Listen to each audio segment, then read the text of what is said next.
Today, I'm going to be talking about the Poisonwood Bible. This is a story of tragedy, change, and most importantly, family.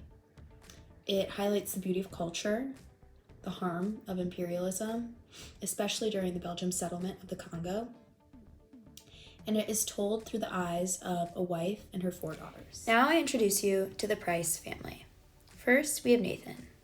Nathan Price, father of the family, determined Baptist minister, and the man who decided to move his family halfway around the world to Kalanga, a village in the Congo. Next, we have Nathan's wife, Orleana. Getting a read on Orleana proves to be quite difficult in this novel. She's a passive listener, often just accepting her circumstances rather than acting on them. Therefore, she blankly accepts Nathan's decision to move their family to the Congo. Next, Rachel. Rachel does not take after her mother. She does not passively accept her father's decision to move his family to the Congo. She wants to participate in the typical teenage activities rather than adjusting to a new culture and country. While she's often portrayed as a beauty queen, she really just wants to be a normal teenager. Now we have a set of twins who could really not be any more different. Leah and Ada. Leah adores her father. She praises his choice to place their family in the Congo. And any decision made by her father, Leah would pretty much blindly follow. She's voraciously religious, most likely in pursuit of pleasing her father, and incredibly righteous. Ada, however, is born disabled, unable to properly walk or talk. Her inability to speak makes her point of view overwhelmingly introspective for a preteen. She's observant, independent, and wonderfully smart. Her views are truly her own, allowing her to understand an error in her father's ways. Last, but certainly not least, the precious, sweet Ruth May. Ruth May, the youngest of the Price family, offers a truly innocent perspective. She's not able to fully grasp the state of her family, causing her perspective to offer something that no one else can: disinterest. She's still forming her views on the world as a 5-year-old, so we get to witness the raw impact that the Congo has on her in these formative years. Okay, so now that we know all the members that make up the Price family, let's talk about what happens, or better known as how their lives fall apart. So, as I've already stated, Nathan Price takes his family and moves them halfway around the world to the Congo from America in the name of spreading Christianity. So he upends the life that his 4 daughters and wife knew because he believes that he's going to enlighten the souls of Africa.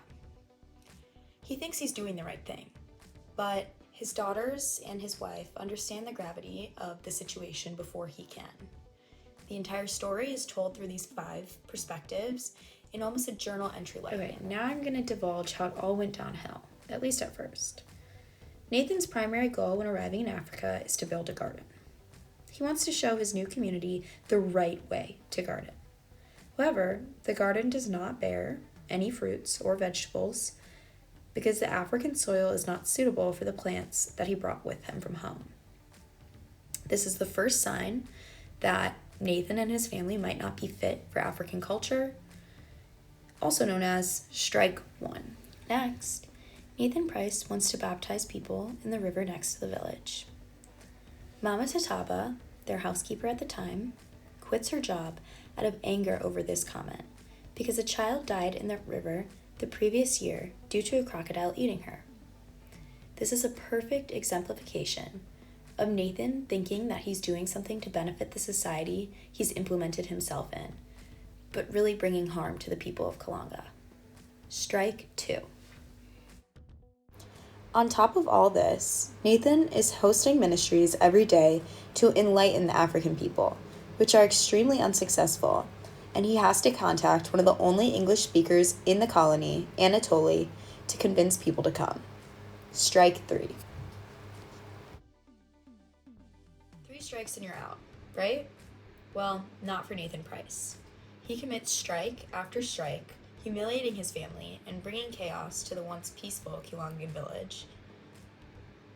His family recognizes the carelessness of his actions after several strikes negatively impact their family, but Nathan's pride blinds him.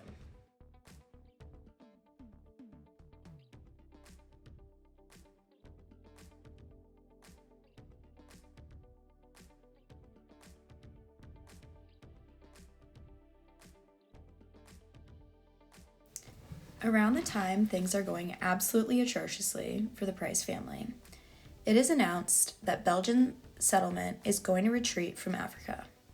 The perfect escape. Well, not for Nathan. He keeps his family in the Congo without a settlement keeping them there, meaning they no longer have the resources that were once supplied to the family, making an already dangerous mission worlds more dangerous. At this point, disaster after disaster ensues, but you will just have to read the book to understand how truly terrible things get and if liberation is ever achieved by Nathan's wife and children. So, now that we all know the premise of the Poisonwood Bible and the necessary characters, how does this book address childhood? First and foremost, 4 out of the 5 perspectives are children. This variation in perspective from the self-obsessed beauty queen, Rachel, to the innocent Ruth May shows how each child of Nathan Price uniquely adapted and changed with the life situation that they were presented with. This use of perspective allows the reader to understand how the character develops from their own perspective and from their family's perspective. It is the events in our childhood that affect the person that we become.